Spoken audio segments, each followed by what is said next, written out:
In order to become the founding Empress, Consort Wan and I fought tooth and nail. It wasn't until Concubine Chun from a fallen clan ascended to the position of Empress and lived in marital bliss that we suddenly realized she was the one the Emperor held dearest in his heart. In the end, the Emperor massacred our two clans under the charge of rebellion, and we were both decreed to die, perishing with hatred. When I opened my eyes again, both of us had been reborn.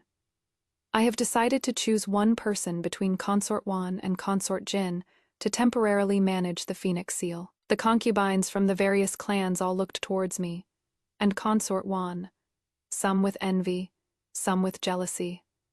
Under those various gazes, Consort Wan stood up. "Many thanks for your Majesty's favor, but my seniority is still shallow, and I haven't been feeling well recently. Let sister take the trouble with this matter." It wasn't until Consort Wan declined the authority over the harem that I confirmed I had truly experienced rebirth. Holding the Phoenix Seal is the symbol of the Empress's status and power. For this reason, in my past life, Consort Wan and I refused to yield to each other, eventually handing this duty over to Concubine Chun, whom we were both on good terms with. Simply because she came from a declining clan and was a remarried woman, she didn't vie for attention after entering the palace, making her completely different from the other concubines. We never considered her a rival and trusted her quite a bit. It was even a common occurrence for us to help steer some of the Emperor's favor her way. Only now do I realize that I thought I was the chess player, but I was merely a piece in the game. After entering the palace, Consort Wan and I fought endlessly over every little thing. Yet now Consort Wan actually became yielding. The way everyone in the harem looked at Consort Wan was as if they had seen a ghost. Noble Lady Li, whom I am close with, was the first to break the atmosphere, saying, "The Emperor has discerning eyes. Consort Jin is virtuous, intelligent, and graceful.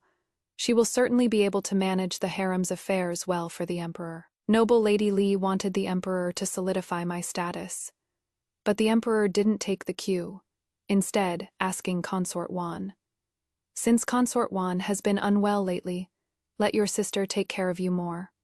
Other matters can be discussed later." Consort Wan and I exchanged a casual glance, a tacit understanding between us.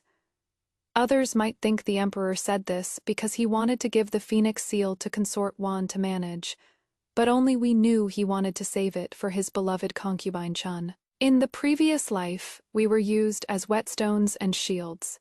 In this life, it is time for a change. The banquet ended, and everyone prepared to return to the palace. Concubine Chun, however, started offering congratulations in front of everyone. "Congratulations, Sister Consort Jin. Once Sister Consort Wan recovers, you'll be able to temporarily hold the Phoenix Seal and manage the harem." Looking at her innocent and naive face, I sneered inwardly, setting up a stage. "Are you? Then I'll sing along. Sister Chun Pin, you've congratulated the wrong person, haven't you? Sister Wan Fei is the apple of the Emperor's eye. The matter of the Phoenix Seal must wait until Sister recovers to be discussed. I reckon it will most likely be handed over to Sister Wan Fei." I glanced at Consort Wan with feigned envy, and the tacit understanding between sworn enemies made Consort Wan instantly understand my meaning. "Sister, you must be joking. The Emperor spreads his favor equally. All the sisters here receive the same grace." Stopping mid-sentence, Consort Wan exclaimed in surprise, "Eh, Sister Chun Pin, that bracelet faintly visible on your hand. Why does it look to me like the dragon and Prince Rui emerald bangle?" Hearing this, Yan Pin walked over from her seat and said in disbelief, "It really is the dragon and Prince Rui emerald bangle. It is said that tying a man and woman's hair in the secret compartment can ensure a love that never fades. To think you actually obtained this item." Concubine Chun flusteredly pulled down her sleeves. "You two sisters perhaps saw wrong. It is just an ordinary bracelet, with no special meaning." Concubine Yan was a bit angry at being doubted, continuing to insist. "Impossible. This is a tribute from our Yan clan. I absolutely wouldn't mistake it. The Yan clan that Concubine Yan belonged to was a prominent merchant family, specializing in seeking out rare treasures and exotic gems from all over. Coupled with her straightforward personality, if she determined it was real, then it couldn't be fake. This remark piqued the interest of the concubines from other clans, and they all looked over. Everyone must have wanted to hear how Consort Chun got such a special item. Consort Chun didn't know what to do and cast a pleading glance at me. She was always like this in my past life. She'd come to me for help with anything she couldn't handle, no matter how big or small. Since she was the only one in the whole harem who didn't fight, I helped her out a bit. Who knew she'd turn out to be the one to sit back and reap the benefits in the end? In this second life, it is plenty good enough if I just don't kick someone while they're down. But out of the corner of my eye, I caught a flash of bright yellow in the shadows, so I slowly spoke up. I believe Sister Chun. She is innocent and simple and wouldn't lie. Consort Yan, you really got it wrong this time. After that, no matter who spoke, I defended Consort Chun with all my might, like a hen guarding her chicks. I didn't breathe a sigh of relief until that flash of bright yellow departed. Not long after returning to Jiaohe Palace, I dismissed everyone, and Su Yuan entered my bedchamber dressed in a palace maid's outfit. Sister, this time I will help you ascend to the position of Empress with all my strength, but I have one condition.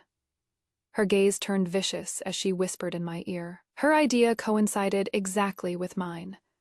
All right, I agree. Su Yuan and I officially became allies, taking a blood oath unique to our two clans, never to betray each other. The Emperor had sworn an oath to our two clans before. If he ascended the throne, the Empress would come from the Su or Li clan. Yet, after obtaining our full support, he went back on his word. He doesn't know that the price for deceiving the ancestral witches is agonizing. After forming the alliance, we exchanged resources and informed each other of all our clan's forces and hidden spies within the palace, just in case. As she was leaving, Su Yuan turned back and gave me a playful smile. You'd better remove that pot of peonies in the back. There is a strange fragrance inside that prevents pregnancy, you know.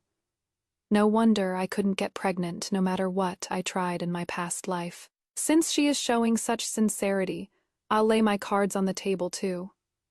You'd better stop taking those jade face pills you use so often. They easily cause heart palpitations and sleeplessness, or even make you delirious. As expected, the eunuch from the Department of Household Affairs came to inform me that the Emperor flipped my nameplate, telling me to prepare for my first time serving him in bed since entering the palace. After sending the eunuch away, I had Pinger send a message to Consort Wan. I soaked in the family's special medicinal bath for a full hour, and only then did my smooth, delicate body, white as jade, step out of the tub with assistance. Because I've maintained myself like this since childhood, even though I didn't win the Emperor's heart in my past life, I was the concubine who received his favors the most. I am very confident when it comes to serving him in bed. A wife isn't as good as a concubine. A concubine isn't as good as a secret affair, and a secret affair isn't as good as the one you can't quite get. Tonight, I will definitely make the Emperor itch with unbearable desire. After our lips and teeth intertwined, my soft, delicate body pressed tight against the man, and my restless hands kept lighting fires. The Emperor's eyes grew dark and hazy, but just as he wanted to engage in a deeper exchange, a maid's anxious shout came from outside the door. Your Majesty, Concubine Chun has been poisoned.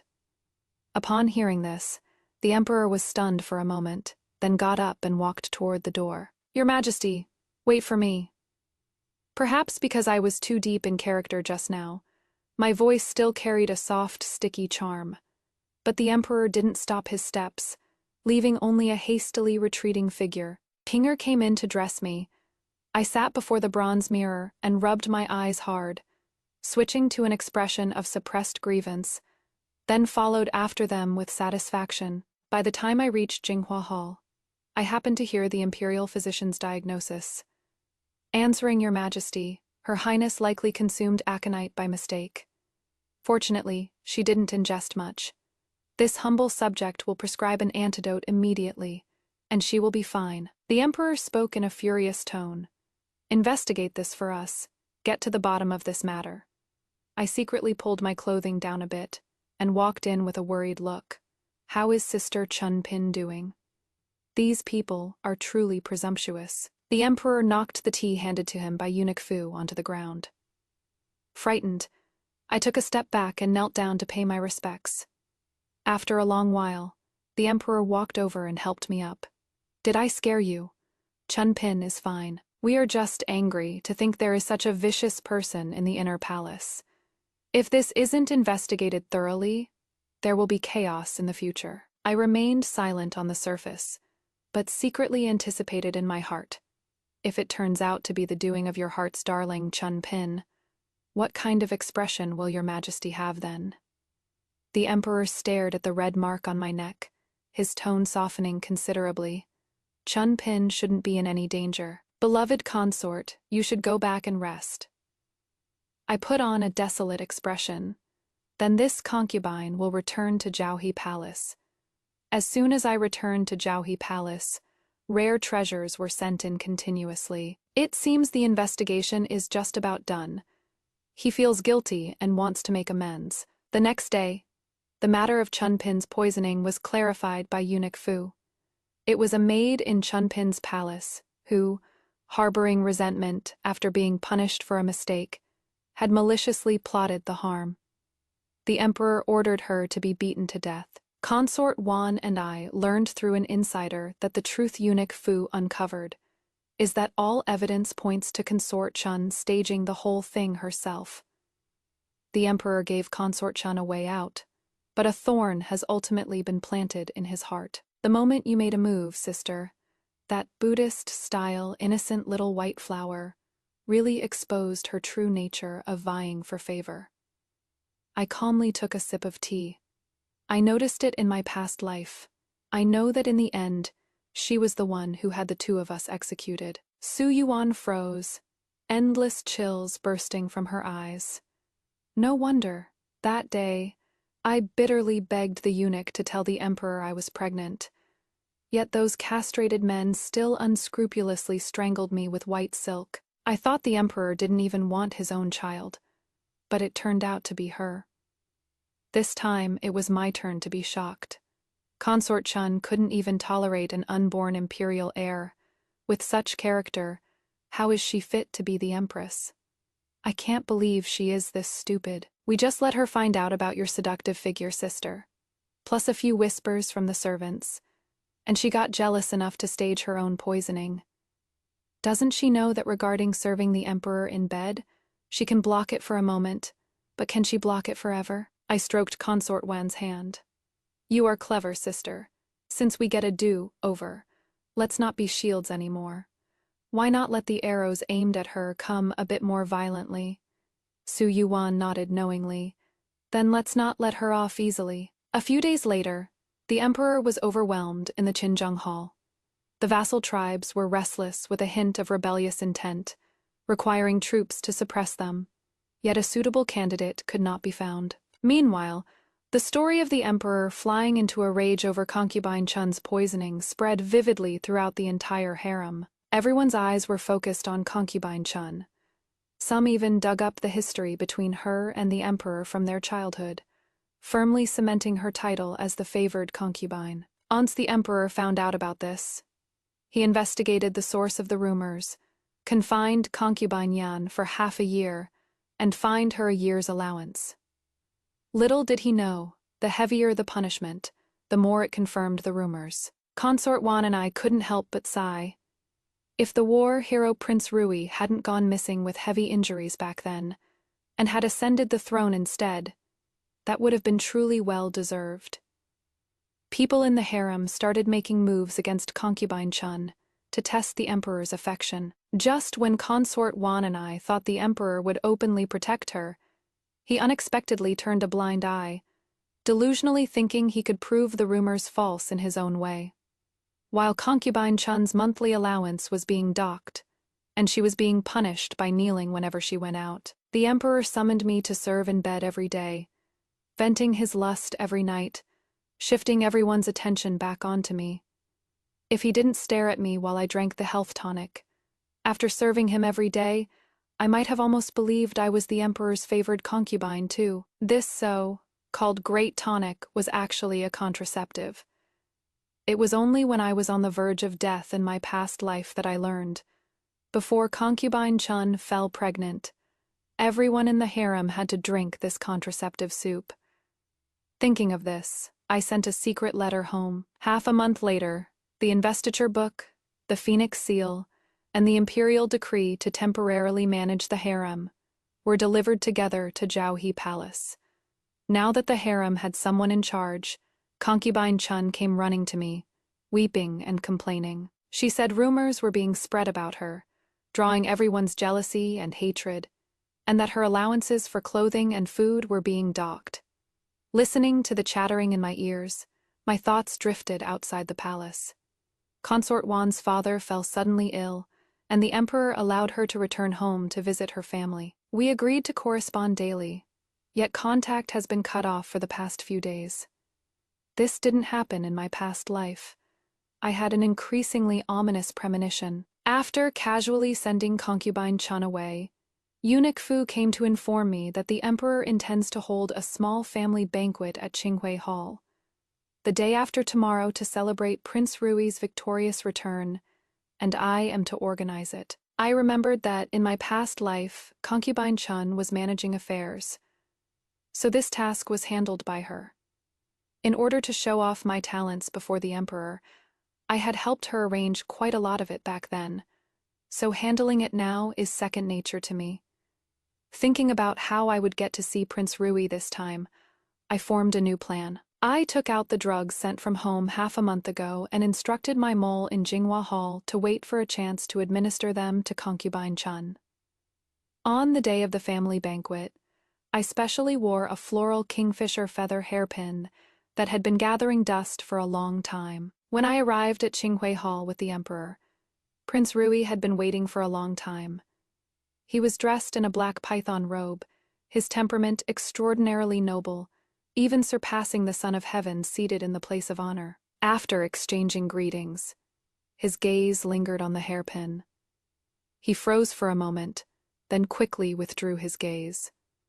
After 3 rounds of wine, Eunuch Fu whispered in the emperor's ear. A trace of pleasant surprise flashed in the emperor's eyes, and he then left the banquet, instructing me to keep the prince company and drink to our heart's content. After the emperor left the banquet, I didn't say a word, drinking cup after cup of wine in gloomy silence, while those seated below accompanied me in drinking cup after cuppa.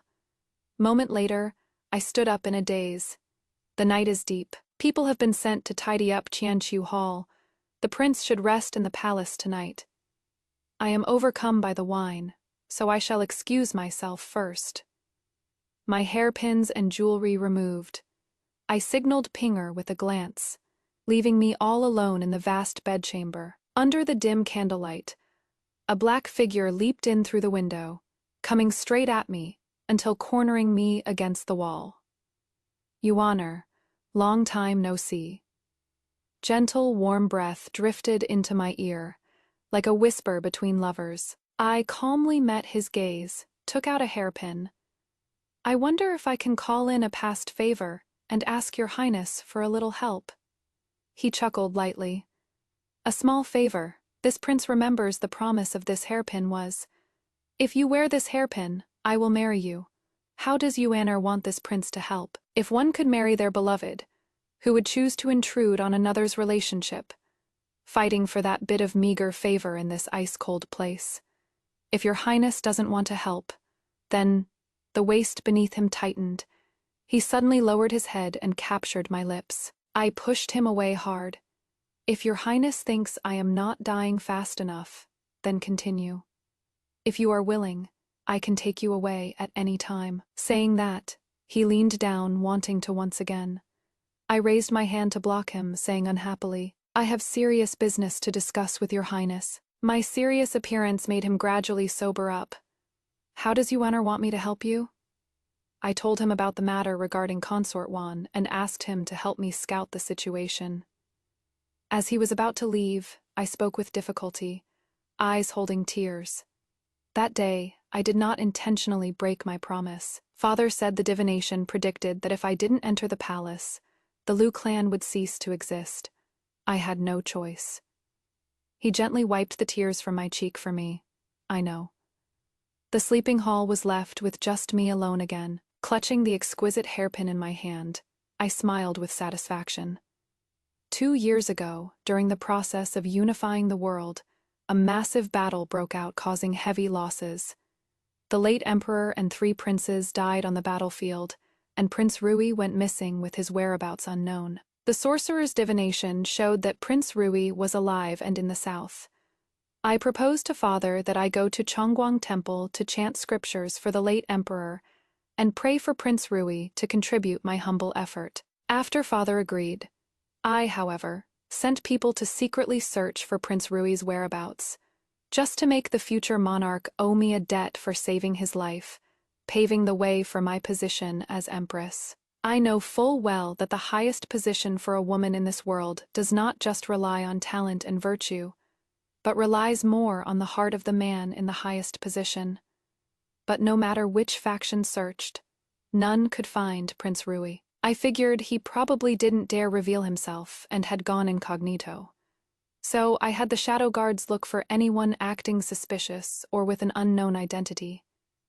In the end, we finally found a lead in a deserted temple in the mountains near Lingzhou. My convoy headed there, saving many refugees along the way. In the end, outside the porridge tent, I found a lame man who was unusually drained of vitality. After gaining his trust, I took him to the Chongguang Temple Annex to settle down, treating him like an ordinary soldier. His leg was heavily injured on the battlefield, and the doctor said he wouldn't be able to walk normally again. He was in total despair and wanted to kill himself, but I stayed with him to help him overcome his inner demons, spending a fortune to treat his wounds. Back then, he asked me why I helped so many people and why I was willing to do so much for him. I told him, "You and the others are all heroes. They protect the common people and unify the country. Since we've enjoyed their protection, how could we let them down?" Since childhood, I was groomed to suit Prince Rui's tastes, and I gladly stayed here to put on an act with him, playing out a romance of growing love and mutual affection. After a year of meticulous care, he finally made a full recovery. That day, he handed me a hairpin, saying he bought it for his future bride. I accepted it happily, but didn't put it on. He fantasized about a lifetime with just the 2 of us, while I looked forward to soaring straight up 90,000 miles. He wanted to take me to live in seclusion in the mountains, but I left him without saying goodbye. He actually wanted to give up that supreme throne, wanting to never ask about worldly affairs again. Our paths are different. We cannot make plans together. Since I was born into a noble family, beautiful and clever, I was bound to fight for that position of Empress. If I were a man, I certainly wouldn't get bogged down in matters of love, blocking my own splendid future. News about Prince Rui came in very quickly. The Emperor conspired with the Su family. As long as the Su family is willing to help suppress the Liu family, he will let noble Lady Chun be entered into the Su family genealogy, and the future Empress will definitely come from the Su family. Consort Wan's father claiming illness was also to discuss with Consort Wan, to have her join forces with noble Lady Chun to deal with you. Consort Wan did not trust the Emperor and used heated words to persuade her father, which angered him. She was made to kneel in the ancestral hall for several days. I heard she has given in and will return to the palace tomorrow. The harem and the court are fraught with danger.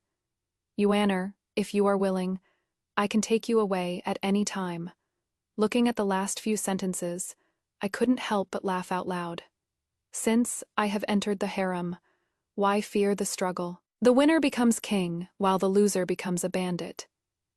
Since I made the move to spread rumors about concubine Chun, I knew the Emperor would take countermeasures. Starting over, I won't underestimate the enemy. This help was merely a test for Prince Rui. The Siu family's defenses are extremely tight. That he could gather information so quickly and send it to the inner palace means his strength is not to be underestimated.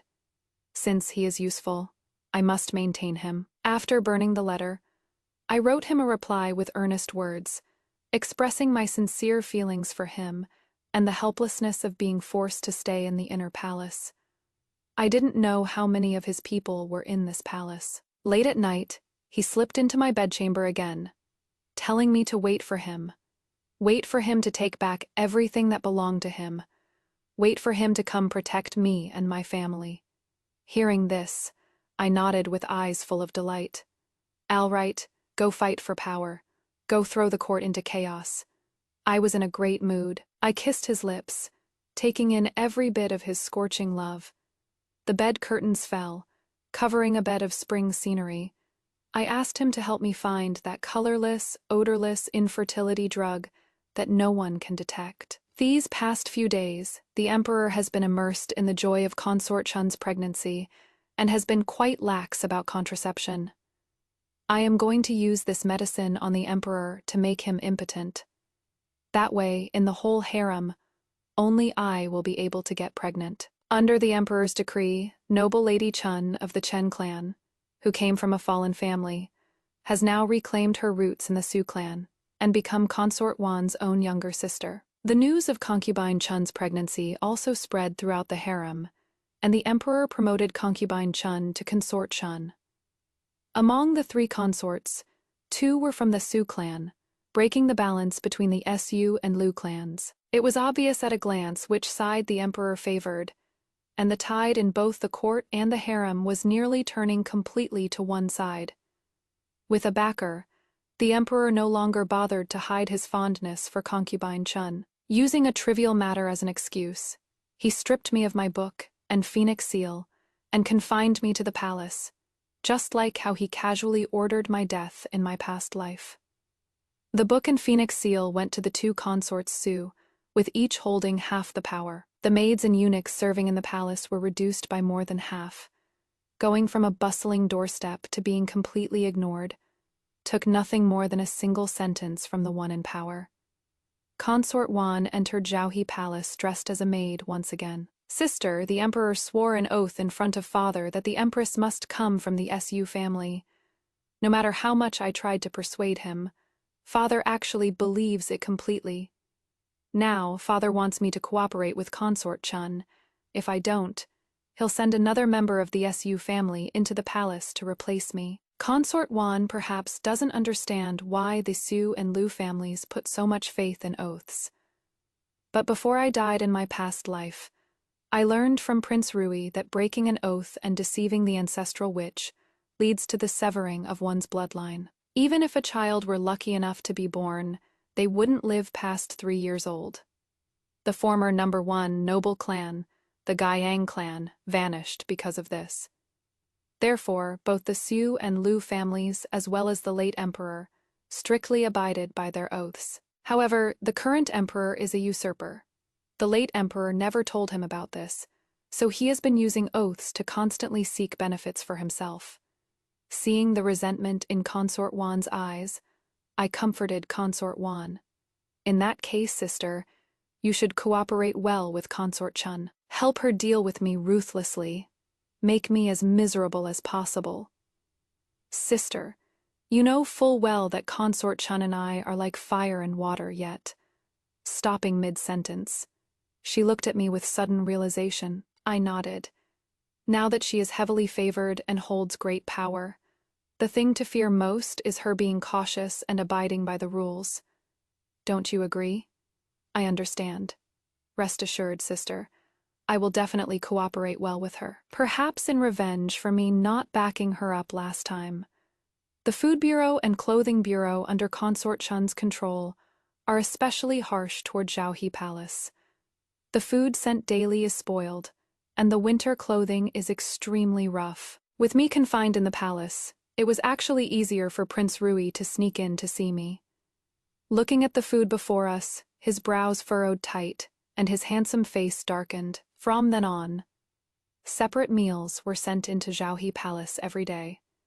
The dishes were fresh and abundant, standing in sharp contrast to that other ration. Consort Chun wanted to come see how I was doing, so I deliberately changed into the new fox fur Prince Rui had sent and met her looking absolutely radiant. A trace of suspicion flashed through her eyes, and after exchanging a few pleasantries, she left in low spirits. Before long, the Imperial Household Department swapped out 2 more of my maids. Consort Wan told me these were spies sent by Consort Chun. At night, the silhouettes of Prince Rui and me were suddenly cast on the window, and a stifled gasp was heard. Prince Rui and I looked at each other and smiled. The matter soon reached Consort Chun's ears. On the night 3 days later, after Pinger applied light makeup for me, I had Pinger step onto a stool and embrace me. So the shadow on the window looked just like we were kissing. Knowing that the maid had left Zhouhe Palace, I blew out the lights and lay down, waiting quietly for my guests. In less than 15 minutes, Consort Chun arrived at Zhouhe Palace with the Emperor to catch us in the act. When Consort Chun, Consort Wan, and the Emperor barged in, I rose from the bed, my black hair cascading like a waterfall, my skin as white as snow. The bodice, thin as a cicada's wings, perfectly revealed the red rash on my skin, caused by the friction of rough clothing. Kneeling on the cold floor, trembling uncontrollably, I looked up at the Emperor with a bewildered expression, an angle I'd practiced in front of a bronze mirror, appearing weak, pitiful, and wronged. Consort Chun glanced at the Emperor, whose expression was unreadable, and forced herself to sound calm as she said, "Stop pretending. Where is Prince Rui, Your Majesty? What has happened?" Consort Wan looked at the maid who had reported the news. "Didn't you say Prince Rui was in Consort Jin's palace late at night, and that the two were incredibly intimate?" The maid knelt on the ground crying as she pleaded. Yes, I really saw Prince Rui embracing the mistress just now. I am not lying," Consort Chun said angrily. "How dare she do such a disgraceful thing? Your Majesty, this vile woman must be put to death." As Consort Chun finished speaking, the Emperor unexpectedly looked at her. Realizing she had misspoken, Consort Chun tugged at the hem of the Emperor's robe and acted coquettishly. Consort Wan spoke in surprise. "I never expected that Sister Chun, who appears so pure and kind on the surface, would also have such a vicious side. Replying to Your Majesty, I haven't seen any outside men tonight. I only have Your Majesty in my heart. I would never dare to do something like serving 2 husbands. I hope Your Majesty sees clearly." I deliberately glanced at Consort Chun when saying serving 2 husbands. Consort Chun instantly understood that I was mocking her, and for a moment, she actually wanted to come forward and hit me. Eunuch Fu came in anxiously, interrupting everything. "Your Majesty, Prince Rui was unfortunately attacked by an assassin in the military camp tonight, and his leg injury has relapsed." The Emperor glanced at us. "Why are you just standing there? Hurry up and get the Imperial physician to take a look. Do you want others to think I don't care?" The Emperor finally lost his temper, pointing at Consort Chun and Consort Wan. "You two get the hell back to your palaces. This maid has been wagging her tongue loosely. Rip out her tongue." Consort Wan winked at me, dragging Consort Chun away. The Emperor helped me up from the ground, where I was trembling with cold, and gathered me into his arms. With tears in my eyes, I looked up at him. "In my heart, there is only Your Majesty. That year during the Lantern Festival, Your Majesty was touring with your mother. Your smile warmed the soul. I saw you from afar, and secretly gave my heart to you right then. Of course I hadn't seen it. It was just that I had heard about the situations of these princes since I was little, including the 3rd prince whom nobody cared about back then, the current emperor. I saw the light in his eyes shift slightly, as if he was remembering something from very long ago. You have been wronged today." I shook my head and looked at him firmly. "If Your Majesty is willing to trust me, I won't feel wronged." Half a month later, while Consort Chun was dining with the Emperor, She started bleeding from below. After a diagnosis, the imperial physician found that it wasn't a miscarriage but her monthly period. Her repeated scheming to vie for favor made the emperor furious, and he stripped consort Chun of her authority to temporarily manage the harem.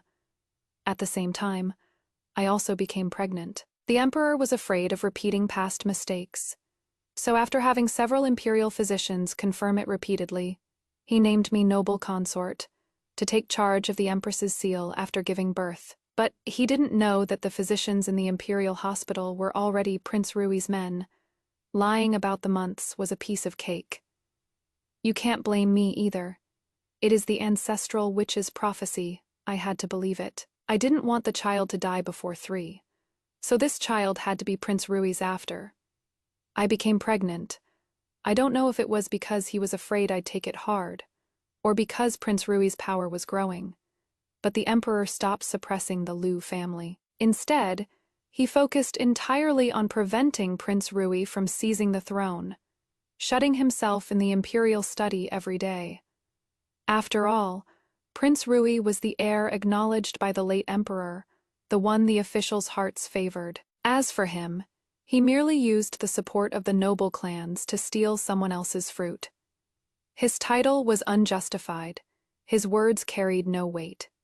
If Prince Rui wanted that seat, the generals who conquered the empire with the late emperor and Prince Rui would follow his orders blindly. Unable to take back much of the military power, the emperor couldn't eat or sleep and got obsessed with fortune telling. He got someone to do a reading, which said that only by making me empress could he get rid of the villains. That person spoke so convincingly that the emperor believed it completely and immediately issued the decree to make me empress. Looking at Prince Rui's colorful letter claiming credit, I was laughing my head off. But the emperor discovered that even after making me empress, Prince Rui still hadn't given up his scheming, so he became even more dispirited. Coupled with the jade face pills mixed into my and consort Wan's food and drink. Accumulating over time, the emperor finally had a mental breakdown. During morning court, he suddenly went crazy and wanted to chop off Prince Rui's head, along with many other ministers. The officials down below all looked grim. It was an extremely ugly sight. Prince Rui ordered his men to send him to the temporary palace to recuperate, temporarily taking over state affairs and wielding all the power of a sovereign. None of the courtiers had any objections. After all, the emperor was crazy, and there was no one to inherit the throne. Even if Prince Rui were to ascend the throne now, it would be considered legitimate. Golden waves rippled in the autumn wind, and withered yellow leaves fluttered down from the branches. Finally, the day of my labor arrived. Whether in the harem or the court, everyone believed that Prince Rui would not let this child be born safely. At this moment, however, Prince Rui was pacing anxiously outside the hall. If I hadn't ordered someone to stop him, he would have charged into the delivery room just now. After a long, long time, I felt my whole body go limp. And finally, a loud cry came from beneath me. It is a prince. It is a little prince. The people in the delivery room immediately cheered with joy. I told them to take him to show Prince Rui. Then I fell into a deep sleep. Later, I heard from Pinger that Prince Rui didn't even look at the child.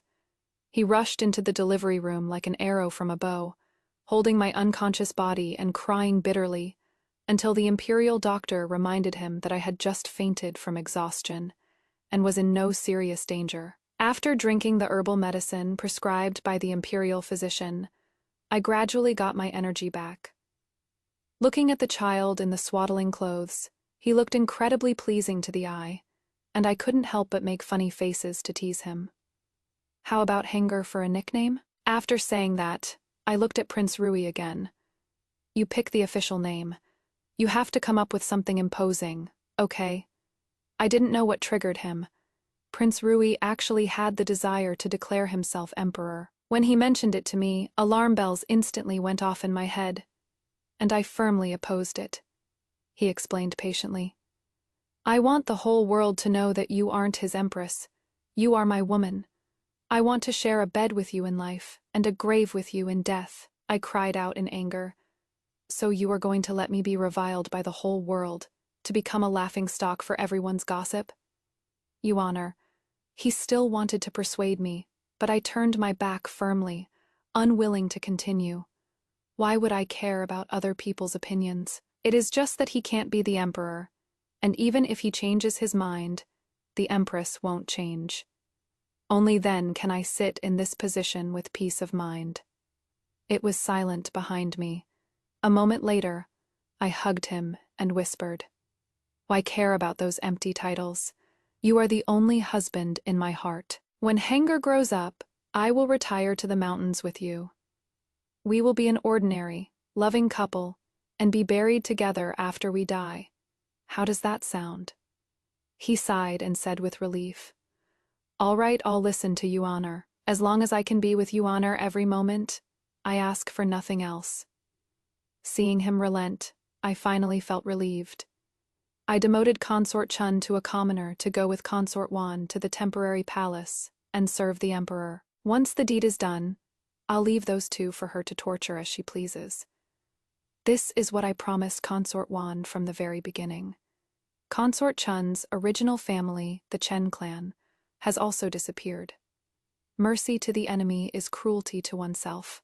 I know this logic well, just as they never spared me back then. Prince Rui found the best grand tutor to teach Hanger, and he personally supervised his studies too, hoping he would grow up quickly and be able to inherit the throne. Hanger was very smart. He could recite poems and classics at 5, and shoot from horseback at 7. I thought about the Emperor and Prince Rui, and couldn't help worrying. Everything else is perfect, but he absolutely must not be bewitched by women. Therefore, I taught him from a young age not to become addicted to pornography. That year, when he was 12, I asked him, "If in the future the woman you love gives birth to a child you don't like, if the child you like isn't born of the woman you love, which one would you choose to inherit the throne? You're applying to imperial mother as a king. One must not indulge in feminine charms. The people must be put first. Regarding the crown prince, one absolutely cannot be influenced by concubines. Your son will bestow favors equally among everyone in the harem in the future, and will not break the balance by showing excessive partiality." After saying that, he pondered for a moment, then spoke again. "If our son succeeds to the throne in the future, a rule must be established. The emperors of our dynasty must sire at least 9 sons, and the 9 sons cannot share the same mother.